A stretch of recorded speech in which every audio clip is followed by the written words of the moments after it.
mubadde mufuluuta nga effujjo ery'amaanyi ligenda mu maaso kukolebwa ku bannayuganda.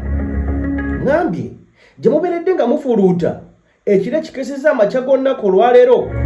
twongedde okuba nga tulaba effujjo erikolebwa ku bannayuganda ng'anaalikola Muhoozi Kainerugaba.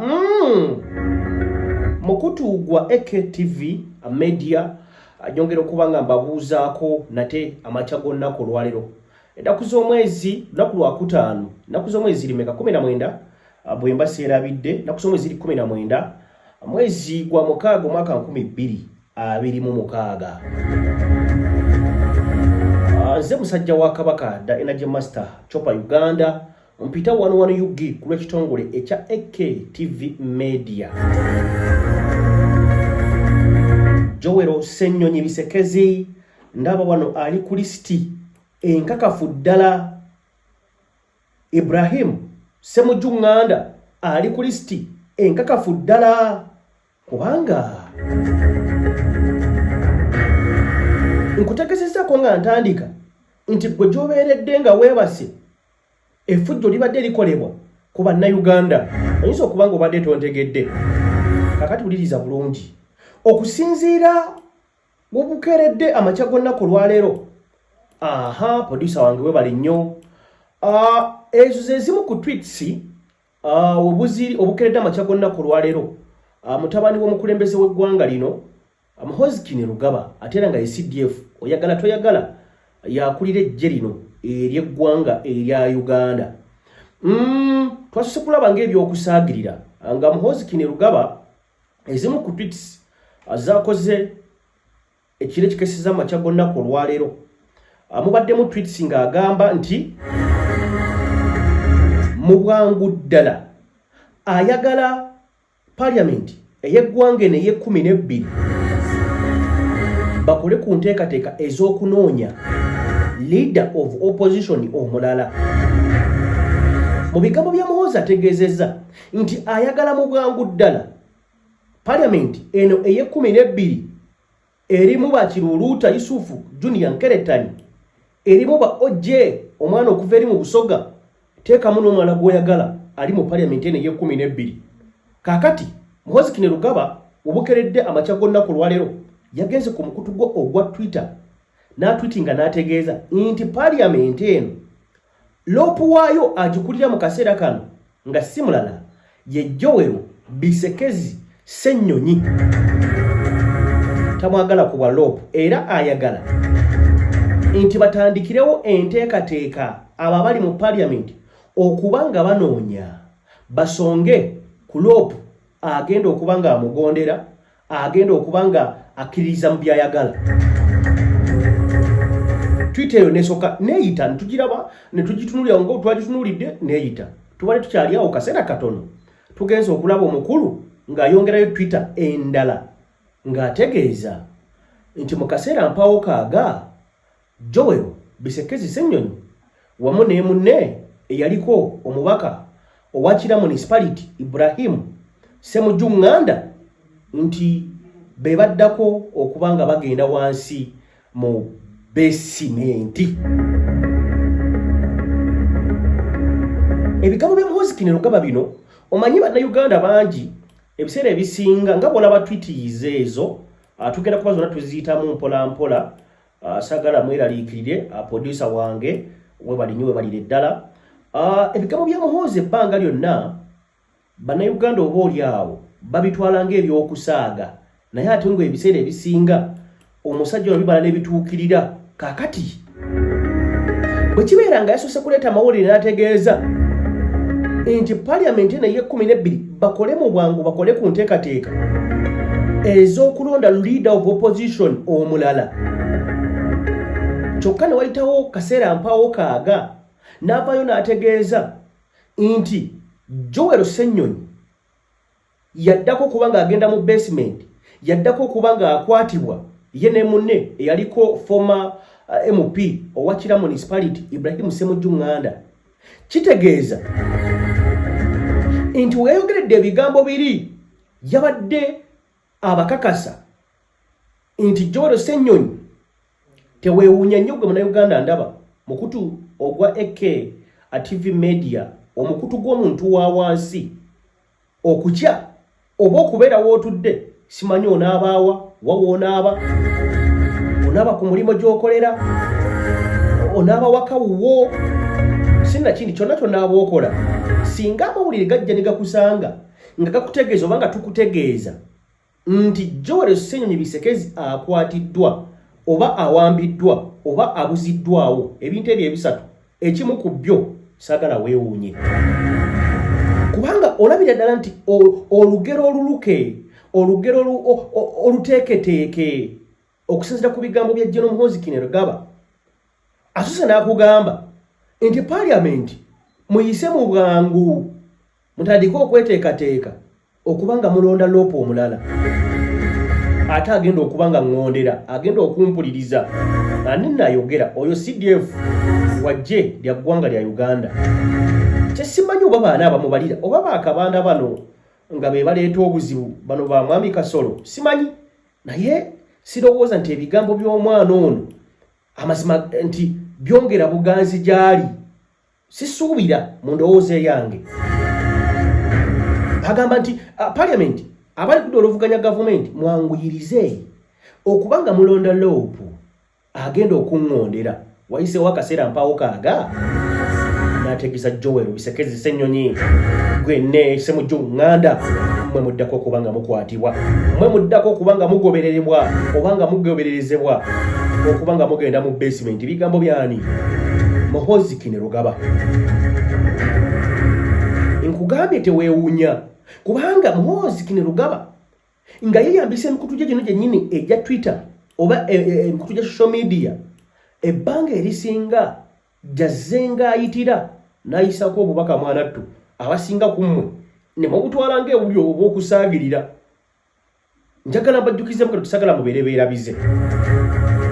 mu kukwatibwa kwa Erias Lukwago ekiro ekyayita oba eggulo limu eryayita nga bagenda mumukwata omukulu ono y'omu yagenda ku Twitter n'agamba nti enswera yo ngenda kubanga nyina omuntu gwe ngenda okubaleetera muliddemu katono tuba tuli awo enkera yaawo mwalaba ekiri atabaala kyasibira mu maka ge yali omuloodi wa Kampala Salongo Erias Lukwago nkutegeezeza nti ebigambo ebyo ono Muhoozi Kainerugaba yabyogera before nga tannawambibwa yabiteeka ku Twitter talina gwe yakubira kasimu yagenda ku Twitter ye yennyini gye yawandiisa ebigambo bino ng'alabula Joel Ssenyonyi oba ng'amutegeeza nti yaddako kubanga akwatibwa ye ne Ibrahim Ssemujju ŋŋanda gye yawandiika ebigambo ebyo gye yawandiise na bino kyova olabaffe nga ab'omukutu ogwa AK TV Media ndowooza mu ngeri eyeewaayo obumalirivu oba engeri y'okubanga tusalawo okuweereza amazima n'obwenkanya saagala weewuunye nyinza okugamba nti ebigambo bya General Muhoozi Kainerugaba biyinza okutuukirira kubanga enfundo nnyingi zalabiseko ng'ayogera ebigambo nga bino ne bituukirira nkutegeezezaako bw'amaze okuteekayo tweet eyo ng'ategeeza nti Joel Ssenyonyi Bisekezi yaddako kubanga akwatibwa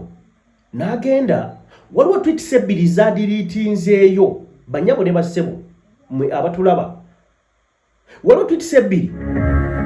zino tezaamazeeyo wadde eddakiika ziwera 2 yabadde yakagiteekayo n'amala n'agiggyayo wadde nga weewaawo abaana bagezigezi babadde bamaze dda okuba nga bafunako ku screenshot zaazo oba oli awo nga bamaliza dda okuba tesimanyi oba kikoze kagenderere omanyi kuba kimanyi nti w'omaliriza bwoti okuwandika tweet n'ogita amazima gali nti mu kaseke tewayita na kasekendisi kamu eba etandise okuba nga yeetalaaga obagobereza oba kugoberera oba oli awo ne banna bali ku mukutu ogwo kakati waliwo tweet ziri 2 Muhoozi yasoose okuba nga ateekayo oba ezimu ku ezo ze yataddeyo n'atuuka akaseera n'aziggyayo nga tewannayita na ddakiika nnamba ezimu ku Twitter eyo Muhoozi yabadde ategeezezza nti ezzike lya Kabobi nalyo likimanye nti gye liri essaawa yonna lyakukwatibwa. Eno tweet nkutegeeza nti yamaliza n'agisangula mu ddakiika 2 mu ddakiika emu nga yakagiteekayo n'agidiriitingayo ng'enkola ye. N'ategeeza nti gwe akazike ka Bobby essaawa yonna naawe ngenda kukwata. Then bwe naakumaliriza nkwatireko buno yabuyise kigambo ky'Oluganda kye kiriwa nti butabani bwo obwana bwo naddabo nateekawo erinnya Joel Ssenyonyi Bisekezi. Otyo teyakomye okwo naddamu n'atwitinga n'agamba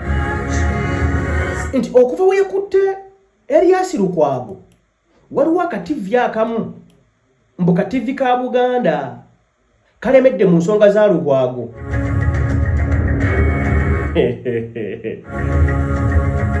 N'agamba nti bwe naamaliriza okuba nga nkwata Joel kana akazike ka Bobby ne butabani bwe ne buwala bwe n'obuno obwana bwe n'ateekawo erinnya Joel Ssenyonyi Bisekezi. Naddamu n'agamba nti waliwo TV station emu eya Buganda eremedde mu nsonga za Lukwago mbu bakubagulire ku ggulire. N'agamba wanaamaliza Ssenyonyi obubwa bw'ezzike ka Bobby agenda kubanga azzaako Katikkiro wa Buganda singa TV eyo enaagaana okuba nga yeetereeza mu nkola yayo ey'emirimu. Tiyakomye okwo n'ategeeza bw'anaamala okukwata Katikkiro wa Buganda Charles Peter Mayiga naddamu n'awandiika wansi n'agamba anaasembayo ajja kubeera Kabaka wa Buganda. Ebigambo bino nga binene. Omwana tweetinze tweets. Producer wange nasobola okuba nga ngifunako bwe mba nga sobola gifunako gimpeere abantu bange awo gibampeere abongere okuba nabo nga bagirabako ebigambo ebyo. Yamaze n'agijjayo mu bwangu tiyamaze wadde eddakiika nnamba. Yagambye nti bwe namaliriza ka Bobby nenzirako ka Joel Ssenyonyi ngenda kusala ngende mu Buganda Kingdom waliyo ka TV akamu akalemedde mu nsonga za Lukwago nkwate Katikkiro wa Buganda. Nti bwe naamaliriza okuba nga nkwata Katikkiro wa Buganda addako okuba nga akwatibwa ye Ssaabasajja Kabaka owa Buganda.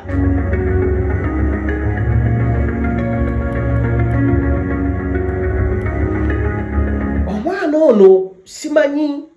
oba amazima ne waba nga asaagirira ne waba nga ali mu kusaagasaaga waliwo ebintu byotalina kuba nga osaagiramu ng'ebyaddala waliwo abagenda okubiwulira emitima gyabwe give oba gisesetuke abadde akwagala oba abadde aluubirirwa oba abadde alina essuubi ly'okuba ng'akukkiririzaamu atandika okuba nga yeeveera mwanattu. Kakati bw'owulira statement y'ono omukulu ng'agamba nti bw'ava ku Katikkiro wa Buganda agenda kudda ku Ssaabasajja Kabaka owa Buganda, amazima n'oba ng'osaagirira ekyo ekintu kinene nnyo kubanga tetuzizeemu kulaba tweet yonna ng'eraga nti bino wadde osaagiriramu nti oba kale oba nedda,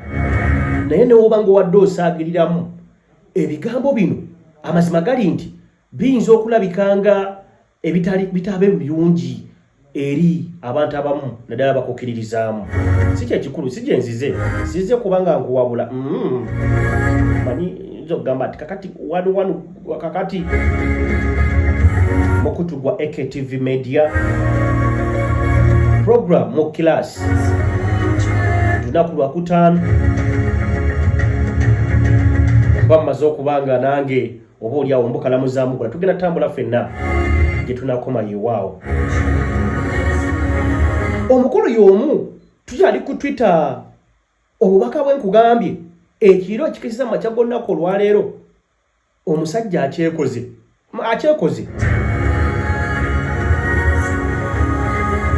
omusajja agenze mu maaso ku mukutu gwa Twitter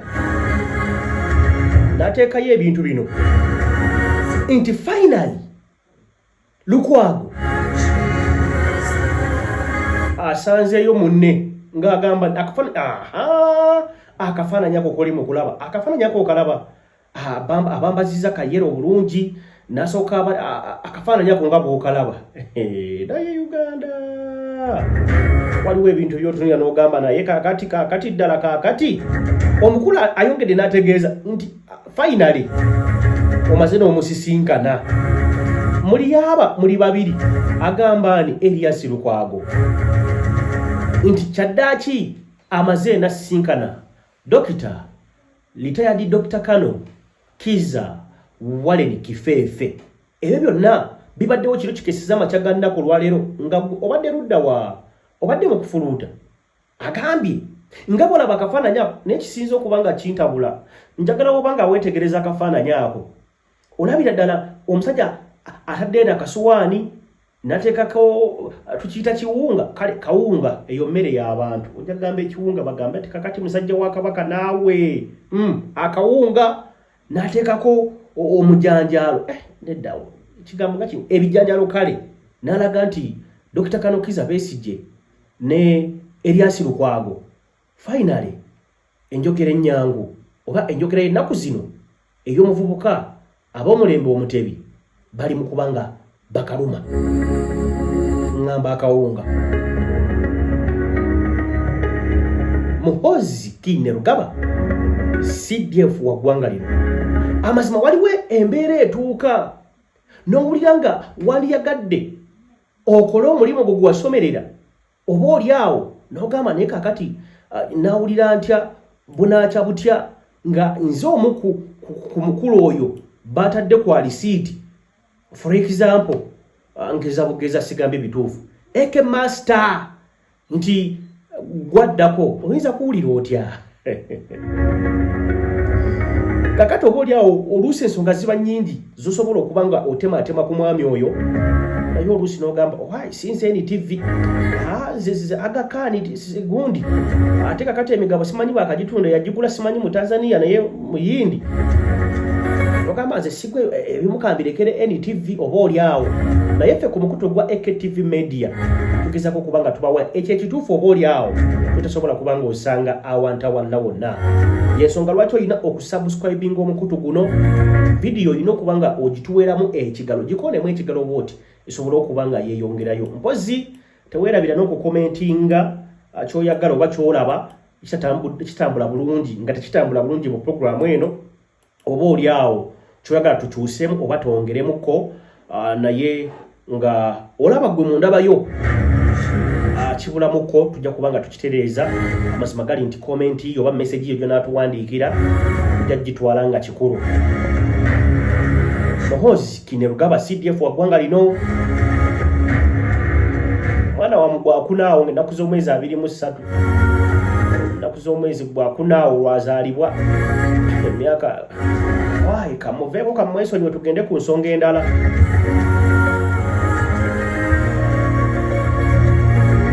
omwana obuvumu n'obugumu bwayogeza oba bwakoleramu ebintu bye amazima butuuka ne bukweraliikiriza n'ogamba oba nange nzirayo nsomeko ku bwajjeno oba nange nzirayokko nfune eke master ogamba otya munywanyi obale kubanga gy'oli ndabira kufumbira ettooke mugambe wano amwagala nnyo kakati ennaku eziwedde twogera ku nnaku nga 4 emabega abasinga olutalo luno tetwatutunuulira nnyo oba okusika omuguwa okwaliwo wakati awo tetwakuwa nnyo makulu njogera kusika omuguwa okw'amaanyi okwali wakati wa General Kahinda Otafiire kwoteeka Major General Damulira zitali ku ddala lya Major General abasinga temwagoberera nsonga eyo naye nga ennaku nga 2-3 emabega Kahinda Otafiire asituka abaako amaloboozi oba abaako ebigambo byawandika ku Twitter ng'alengeza oba nga alina gy'ayogera kati kiri eri ggwe oba wabitegeera otya oba wabitwala otya naye omu kugwe bayogerako General Damulira yagamba nti General Otafiire yali amulengeza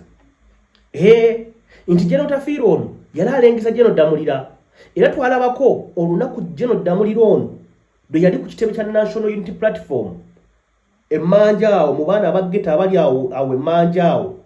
we yasinzira n'ategeeza nti yeewuunya omuntu asobola okuvaayo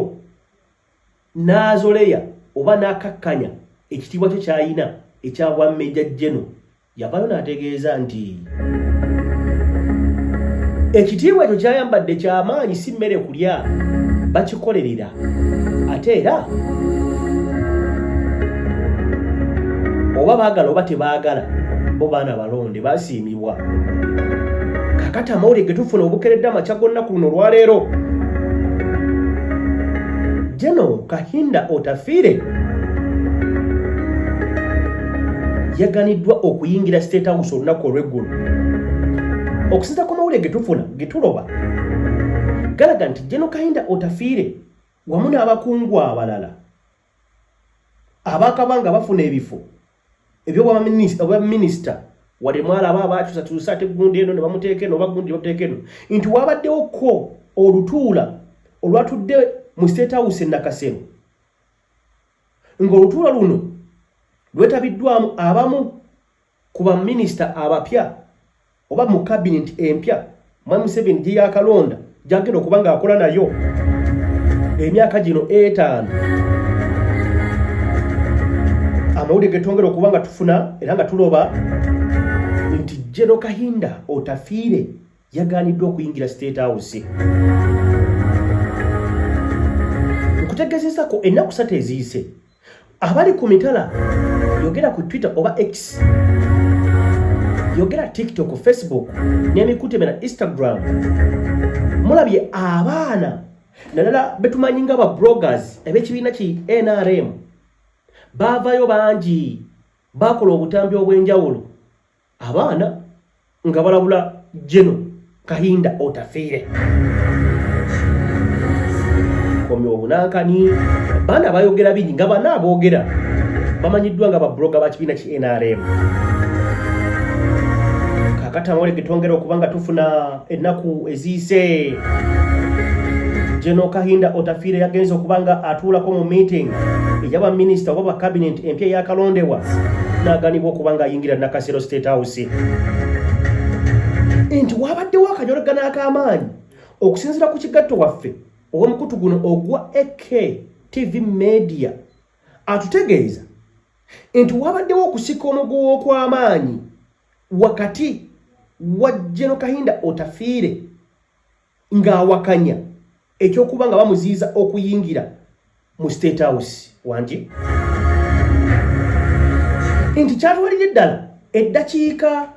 eziwera 30 kyatwalire ddala eddakiika mpadde nyina wano kyenoonya kyenjagala okuba nga mbalaga atukwatiriremu bwe nkifuna wano ngenda kuba nga nkibateerayo mukirabeko namwe mwerabireko ate olagamba wanu ayeeka mbalowoozaako buli kyenkola mbirowoozo byange mubaamu mmwe so sisobola kubanga oluusi obanga mbalabako mbanyaga namwe mulabe amawulire ge tufuna nti mu kanyolagano kano akaabaddewo wakati wa General Kahinda Otafiire n'abaana bano bapiginaje abaana abato abavubuka envuumuulo aba SFC wamu ne General Kahinda Otafiire kyatwalire ddala eddakiika eziwera 30 nga bano bali mu bitogi balina order nti oyo olutuuka wano mu mugambe akwate ogwamuleese emikolo egigende no mu maaso si omu ku balina okuba nga bagyetabamu anaagamba ani bano abaana aba SFC abaana abato embula kalevu bagamba General omulamba eyagenda n'alwana amazima gali nti wano tulina kubanga osalawo tetwagala kumanya oba oli General oba toli General simanyi oba oli gundi ate simanyi gundi wano tetwagala kulabanga osalawo. Era gyegweredde mwana tu nga General Kahinda Otafiire wamu n'abakuumi be yadde n'abakuumi babiri mu mmotoka gye yagiddemu baabuwe. Kwabaddeko dereva omu kwoteeka naye nga Kahinda Otafiire teekako n'omukuumi we omu, be bantu basatu ababadde bagenda okuba nga bayingira State House e Nakasero ne balemesebwa. Nti era bano baavuze emmotoka. Producer wange nyamba ku kyenjagala kyenkutumyawo kintere yawo. Producer wange ndowooza njagala ogire ebintu bino bibenga bitambula bulungi ku line yemu. Abantu bange basobole okuba nga bategeerera ddala kye twogerako. Nti Kahinda Otafiire ono ne banne basatu basobodde okuba nga bakyusa emmotoka baamuwe ne babulira State House. Munnayuganda mpuliriza naawe ndaba ku mukuto gwa AKTV Media. Kahinda Otafiire ono y'omu ku basajja abaaliwo vale mukubaawo be bamu ku basajja abaaleta gavumenti eno eri mu buyinza eya Mwami T. Buhabulwa mu 7 yongerako n'erya Kaguta. Ngambye yongerako n'erya Kaguta. Wabula enfunda nnyingi ezize zirabikako wakati wa Kahinda Otafiire n'abamu bannamagye, yogera ne Mwami Museveni yennyini. Ate wekituuka ku mutabani we Muhoozi Kainerugaba ekyo ne kisuka. Si gwe gusoose nkutegeezezza. Kahinda Otafiire okugenda okuyingira State House n'alemesebwa. Wabula ebibuuzo biyinza okubeera ebingi wano ng'ogamba ne kaakati Museveni ono gwe tumanyidde ddala osobola okubeera naye n'obutakkaanya naye n'owangaala emyaka kale saagala kugendayo nnyo naye nga waliwo ebibuuzo bingi byetaaga okuba nga biddibwamu. Nti omanyi bannabyabufuzi bano ebiseera ebisinga abaludde mu buyinza baba n'obukodyo bungi, babeera n'ebyo bamanyi engeri y'okuzannyamu okuyisaawo bye baagala. Tulabye bangi abagenze Magombe, tulabye bangi nkujjukizeeyo nga babiri oba kankuweeyo omu then naawe ali mu class ogende wansi awo onterewo gw'omanyi oba naawe gw'oyagala. Kasirye Gwanga T. Nyefuza baali bamaanyi, baali basajja nga boogera, baali baganzi. Wabula bw'otunuulira ngambye bw'otunuulira enfa yaabwe amazima gali nti eriko ebibuuzo bingi. Eriko ebibuuzo bingi era mu bibuuzo ebyo kiteeberezebwa oba kiwanuuzibwa mbu okuva ebigambo byabwe bye baayogeranga oba bye baayogereranga Mwami Museveni oba oliawo lwe batunulanga mu kamera ne we baabeeranga mu byabwe mbu byebimu ku byabaviirangako okuba nga bakkirira ekaganga. Ekyo kankyogere mpola, munsikirize ekyo nkyogere mpola. Naye Kahinda Otafiire ono ebbanga lyonna si gwe gusoose, takitandise leero, kizze kibaawo nti waliwo enfundwa nnyingi zazzaalabikiramu ye nga Kahinda Otafiire nga baawukana ku mukama we Sinakindi ne mutabani we CDF w'eggwanga lino Muhoozi Kainerugaba. Naye omwaka ne guyitawo ogwo ne gugenda, omwaka ogwokubiri nagwo ne gujja, nagwo ne guyitawo ne gugenda, oba oliawo n'ogwokusatu ne gujja ne guyitawo nagwo ne gubulirayo. Mu kabinenti eddako ogenda okuwulira nti ate kaakati Kahinda Otafiire bamukyusizza agenze eno. Waliwo mukama wange omugwe nayogeranga naye abamu ku bansomesa amawulire yantegeeza n'angamba nti ye yali mukwano gwa Kayindo Otafiire nnyo era yafubanga nnyo okulondola Kayindo Otafiire ono wadde Kayindo Otafiire yitakimanyiiko byazuula nti Kayindo Otafiire eyo mu constituency gy'ava okimanyi nti y'omu ku babaka abawera ddala ng'omusanvu 8 10 abatondebwawo constituency nga zaabwe nga waliwo endagaano ezaakolebwa nti bano balina okubeera mu bifo ebyo mpaka bulamu bwabwe kufa mpaka obaliviira mu nsi eno. Ngambye waliwo tica wange yansomesa amawulire twali awo nga tunyumyamu olumu nga tulina ebibozibozi bye twalimu nga tunyumya nangamba okimanyi oyo Kayindo Otafiire mukwano gwange ate omukwano gwange naye nfuba nnyo nagisako okubanga munoonyerezaako nnyo ngenda okubanga nkizuula sebo ayina constituency namba bagisalamu nga yiye yantegeeza yongerako nangamba ndi mu kukola lugambo tica wange kyemmanyi togenda kunyiiga ndi wa mawulire ate wabipa ate kakati akaseera katuuse byetaagisa okubanga mbyogera ate nga n'okuba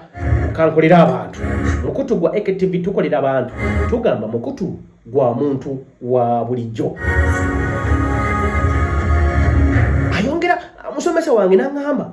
ntono jeno Kayindo Otafiire aliwo endagaano ezaakolebwa wakati we ne Mwami Museveni nti beera mu buyinza nange ndeka mbeere gye ndi nze kyenjagala kiri ekintu kimu nze nga Kayindo Otafiire saagala bingi kasita mbeera ne constituency yange nembeera mu parliament tenyine kindi kyenkukwenza lulimi lunyankole yamugamba kinkukwenza kakati wooli abaana bagezigezi gye bali okutita omanye atalina x bingi byosubwa gye bali abaana eyo nga bakuba ebituli mu buli nsonga ebezze ku mmeeza yaabwe nga bagiyisaamu eggaali abaana bagitaagulataagula ate mwana tujja ebiggwera ogenda okulingiriza nnyo n'ofumiitiriza n'okutama booti n'okutama gy'okoma okukutama booti n'ozibiriza n'ogamba amazima ogenda okwekanga nga ensonga y'abaana bano erimuko kugumba akati gwe ogize Museveni ogamba togira naye motoka abakumi olina kale tuveeyo eyo nenga embeera ye yabadde oba eyatuusiddwa ku General Kayindo Otafiire yaganiddwa okuba nga ayingira State House Entebbe bana eri ngenze y'obugenzi manya abaana ba kuno muyiza okugamba ate kakati musajja wa Kabaka kakati mugamba mutya mwena abantu bange muzikirize mbajjukizeeko muganda wange Jjajja Talemwa omusawo ow'ekinnansi akutegeeza olina ensonga ezikustoweredde sinnakindi oba olina ayagala kutereeza mu bizinensi yo sinnakindi nsonga z'amaka musajja omukyala ogamba buli gwenfuna agenda oba oli mukyala ogamba za abasajja bambula njagala nnyo okufumbirwa naye sifuna aŋŋambako oba nteeka wuwe akugamba nekwata Jjajja Talemwa nja kubanga ntereza ensonga zo amaka agayuga nja kubanga ngaziza gaterera entende akutegeeza nti ndi ku Bombo Road kukubo eridda eruweero makatawuni ak'ow'obulenzi kakati gwe bwobanga ova Kampala tuka ku shero y'ow'obulenzi buzo wa boda yenna ali awo mutegeeze njagala kuntwalako wa Jjajja Talemwa zijja kubeera nusu 10 lwokka ajja kubanga akutuusa wa Jjajja Talemwa mu zone eya Bukula bamanyi teri atamanyiwo ewa Jjajja Talemwa so gendayo ajja kusobola kubanga akuba nga kukolako bulungi nnyo akazi je mbasobere ku namba z'essimu za Jjajja Talemwa ate n'eyo ensonga nayo tugifundikire kakati ensonga z'alukwago zino buli lunaku amazima bw'oyongera okutuula wansi n'ofumiitiriza nga obukedde olunaku wali olwokutaano n'ogamba lukwago ku bimu ebyamukwasa bye tulowooza yavayo n'agamba nti olunaku lwe baamukwatirako yali ateeseteese okutwala oba okumusaavinga ekiwandiiko kya kkooti ekimuyita mu kkooti ng'ennaku z'omwezi 30 ngambye lukwago agenda okukwatibwa ng'amaze okutegeeza eyogera ebigambo bino uliriza bulungi nti amakya g'olunaku olw'enkya abyogera kiro kati olunaku olwakira ne bamukwata naye nga tebannamukwata ekiro ekyo nga yaka Muhoozi agenda okwogera ebigambo nti ngenda kubakwatira akantu akamu mugenda kukalaba wano nkakaaba. Lukwago Erias yali amaze okutegeeza eggwanga nti ye ne ttiimu ye nga bannamateeka ba Dr. Kano Kizza Besigye bagenda kubanga batwalira General Muhoozi ekiwandiiko kya kooti ekimuyita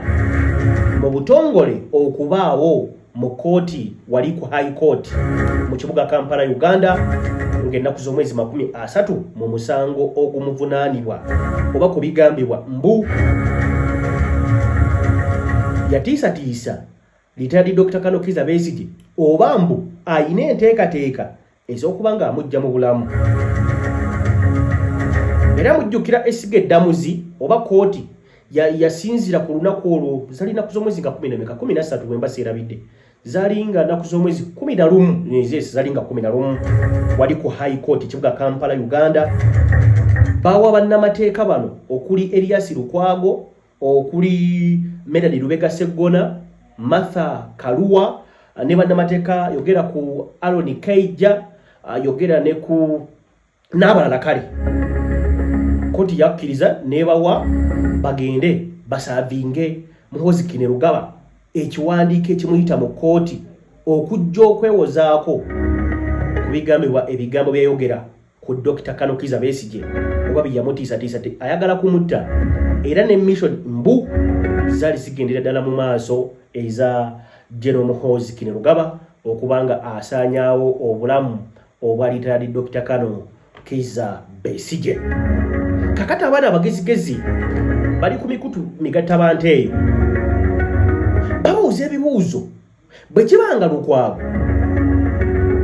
agenda ye n'ebigendererwa bye byali byakutwalira Muhoozi Kainerugaba ekiwandiiko kya kooti kyokka n'awambibwa nga tannakitwalayo. Kakati byakomyawo waliwo omwana ambuuziza wano nsaba kuntagguliramuko. Kakati kitegeeza kebakutte Lukwago General Muhoozi Kainerugaba ekiwandiiko kiri kooti kyeyaleewadde Lukwago ne banne okumuyita mu kooti ng'ennaku z'omwezi 30 omwezi guno tekikyakola. Koso why kankugambe kaama ekiwandiiko ekyo kiba nga kituufu gye kiri era nga bya ddala kitegeeza bakutte muntu ekiwandiiko kibaawo ate Dr. Kano Kizza Besigye bannamateeka ayina bangi kitegeeza bano abasigaddewo nga tebannakwatibwa balina obuvunaanyizibwa obukwata ekiragiro kya kooti ne bakitwala ewa General Muhoozi Kainerugaba. Omwana abimbuuziza ne ngamba kale kankikuddemu nakyo ekyo bwe kibeera nga kooti yawa abannamateeka ba Dr. Kano Kizza Besigye omali Lukwago yennyini olukusa okugenda okusaavinga General Muhoozi Kainerugaba nga ayitibwa mu kooti ng'ennaku z'omwezi 30 wadde Lukwago yakwatiddwa ekiwandiiko tebakiwa Lukwago bakiwa bannamateeka ba Dr. Kano Kizza Besigye. Ekitegeeza nti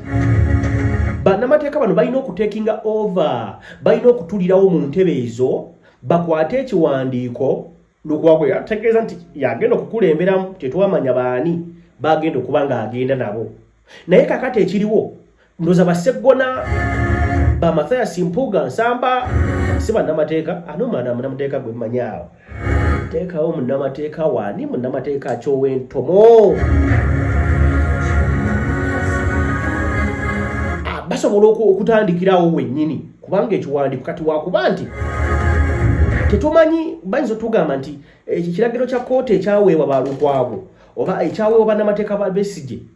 amagye we gajja jjo okutwala Lukwago bayinza tugamba nti osanga bye bimu ku bintu bye baatwala.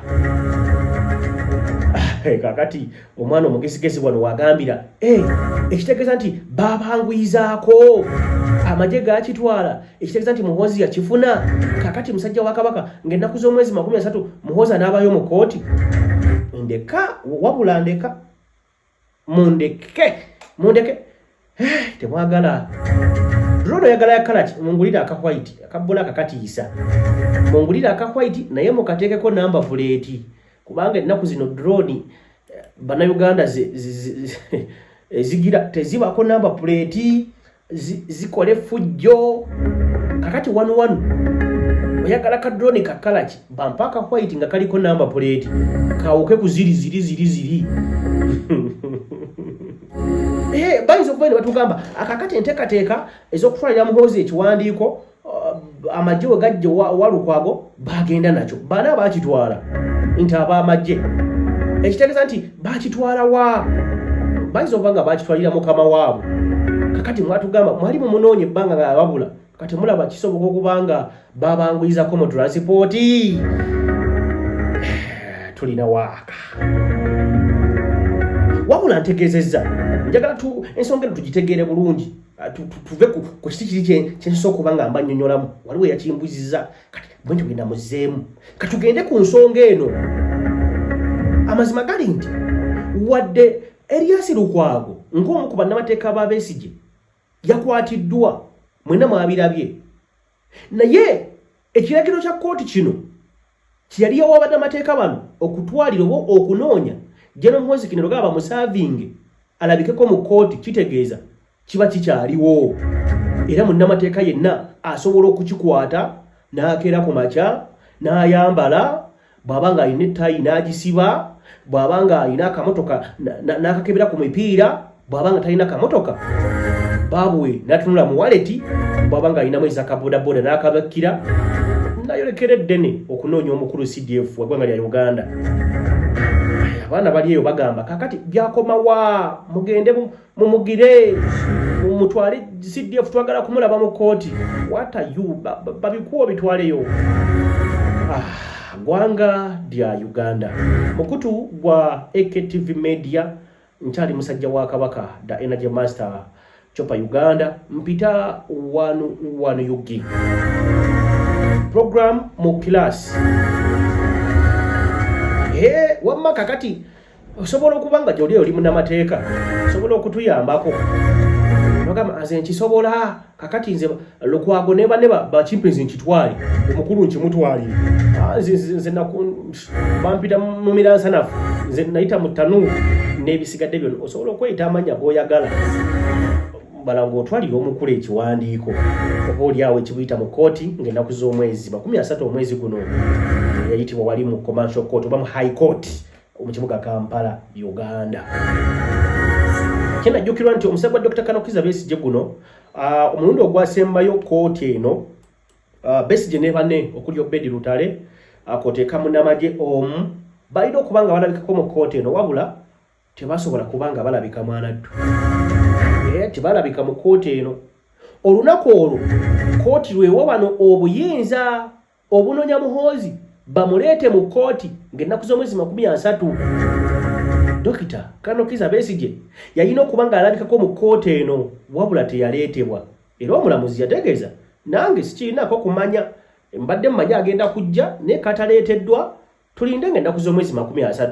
omwezi guno gwennyini bw'anaaleetebwa tujja kusugina maaso n'okuba nga tumuwozesa bw'aba taleeteddwa oba oliawo embeera yeeyo ogenda maaso munda mu ggwanga erya Uganda embeera bwetyo bwetambula wakina wano sikwatawo lumu ne tuvaawo lumu ne tulyoka tweyongerayo ne tulinda oba oliawo ensonga endala nsikiza na wano nkwatewo lumu nveewo lumu mu nteekateeka eno tulabe wano kibiina ki NRM kembadde nerabidde wali ku nteekateeka za Muhoozi za Twitter okimanyi omukulu agamba nti bannakisinde ki PLU Patriotic Ridge Uganda mbu mutandike mweteeketeeke tuyinza okufuna ku babaka ba parliament Muhoozi Kainerugaba ayisa ku Twitter sawe yavule nategeeza nagamba nti bw'obanga okimanyi oli munnakisinde ki PLU tandika okubanga owaga oyinza okuba gw'omu kwabo essaawa yonna gamba nti kigosi essaawa yonna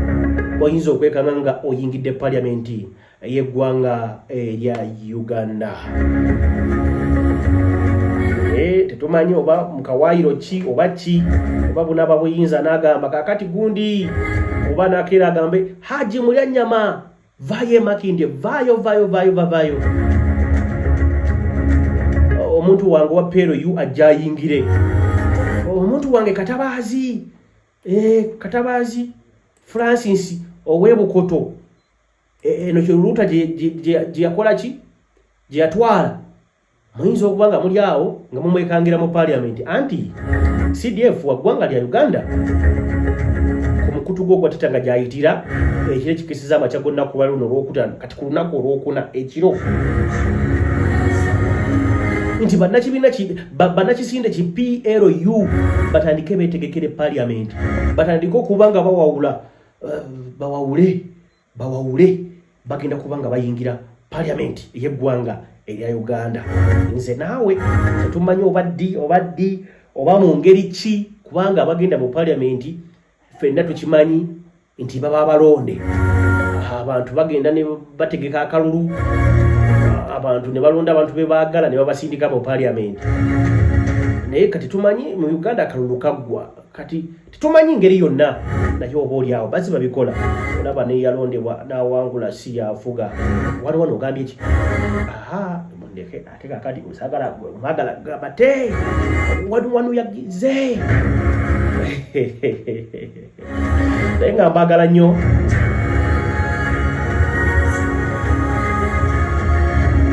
batakibiina kya National Unity Platform bakyagendera mu maaso okubanga bakuba enkambi yaabwe mu bitundu ebyekalangala